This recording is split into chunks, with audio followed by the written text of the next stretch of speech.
Use specialized duct guides with multiple holes for microducts and special duct clamps designed for subducting. Also, use specially designed drive belts for microducts. Pull the microduct from the drum.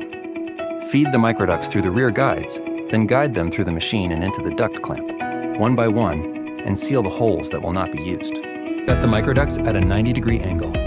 Mount the cable heads and apply glue to ensure minimal air leakage. Mount air valves into the ends of the ducts and inflate to approximately 3 bars 43.5 psi. Insert 2 cleaning plugs into the main duct.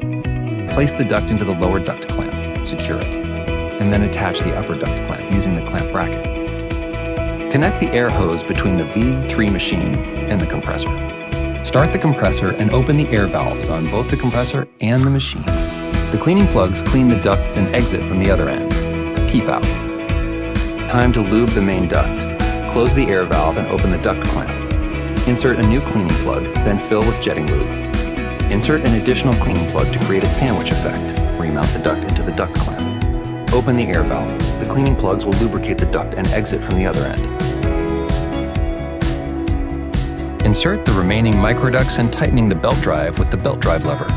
If jet logger is used, insert data such as duct size, location, temperature, etc.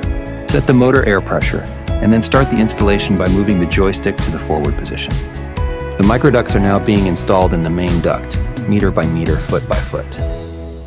Once the installation is complete, the microducts will emerge at the other end of the main duct. Wishing you success with your subducting project. If you have any questions, please contact your local jetting distributor. Jetting. Dare to do it differently.